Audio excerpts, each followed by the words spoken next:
Hi guys! Welcome back to my channel, and today we are going to review the Acefast 65 watts GAN charger. First things first, I would like to say thanks to our friends at Acefast for sending us this charger for review. Okay, what is actually a GAN charger? It is actually a gallium nitride charger that is more efficient compared to a silicon-based charger. Still confused? Just think of it as a better charger compared to the traditional charger that came with your mobile devices for free. And for now, let us try to check what are the things that are included inside the box. I really like the packaging, for it has a window so you can check the device first because it actually comes in two color variation, black or white.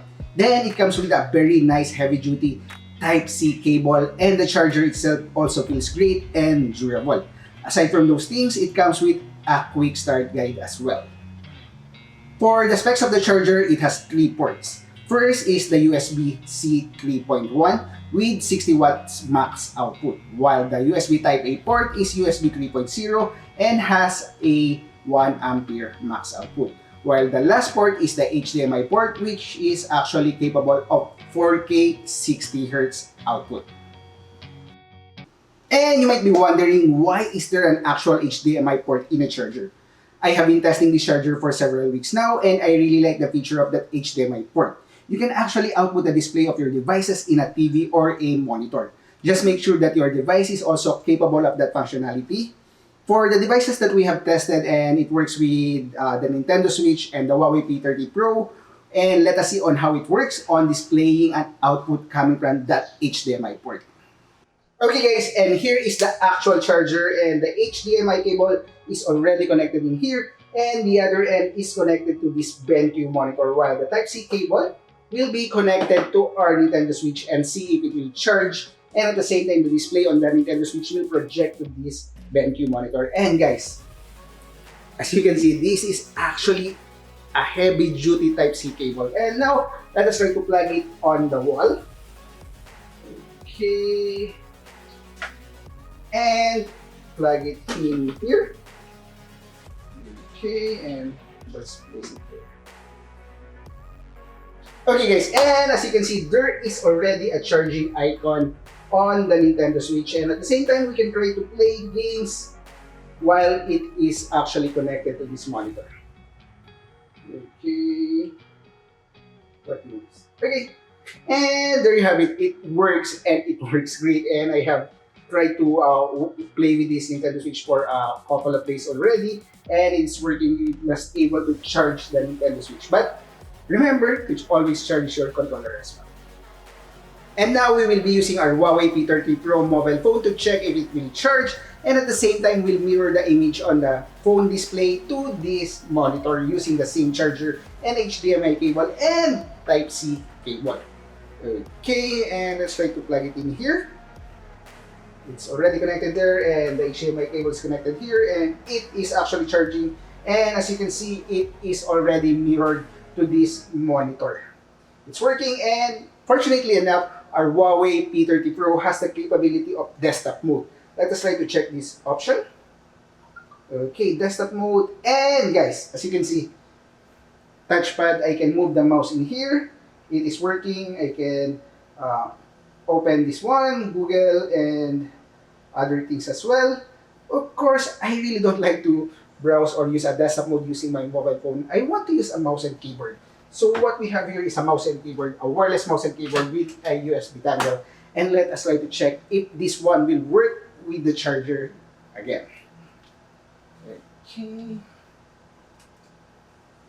Actually, I think it's not just the charger. Let's try to confirm that it is already detected. And it is detected as well. And let's try to check to move the mouse in here and open up a web browser. Okay, Chrome. Guys, it is working. And let's try to check how about the keyboard? Will it work as well? Okay, how about YouTube? And guys, as you can see, it is working. We have a working desktop using that same charger. Okay, aside from these things, I believe you can also use a laptop with Type-C charging port and create an extended monitor with this charger. Unfortunately, I don't have any laptop that supports Type-C charging for now, so I really can show you that functionality.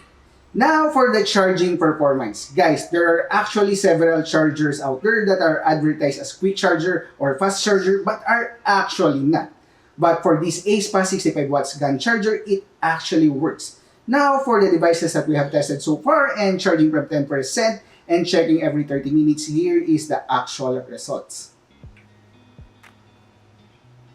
And the best result is with the iPhone 12. In just 30 minutes, it is already in 60%. That is 50% additional juice for your iPhone 12 in 30 minutes. Guys, charging speed also depends on the device itself. So even though you have a 65 watts GAN charger and your device only allows 20 watts charging, it won't charge at 65 watts per hour speed. Like the iPhone 12, it is only max at 20 watts. So as per GSM Arena specification, it is only accepting up to 20 watts max or max output. For my P30 Pro and Nintendo Switch, I really like this charging speed. It is actually fast compared to other charger that I have tested so far or purchased. But for now, let us focus on the Apple devices because we have an original Apple charger that we can compare it with. And this is the result, and as you can see, there is a huge difference with the charging speed, and the Acefast charger actually is the winner for this comparison. Okay, and the verdict. Guys, I really like on how it performs with the charging speed and how it works with the HDMI port. Hopefully, I can get a laptop with Type-C charging port and test the extended monitor as well. But I believe it will work smoothly because it actually works with my P30 Pro and Nintendo Switch. Guys, this is actually a solid charger, and honestly, my wife is actually happy on how fast her iPhone was charged in 30 minutes. And if you're looking for a good charger with up to 65 watts max output, definitely get this Acefast GAN charger. And if you're interested in this product, I'll try to include the link on the description below on where you can actually get it.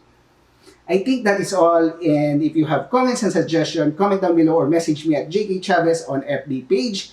And thanks for watching, guys. Have a great day, stay safe, and bye!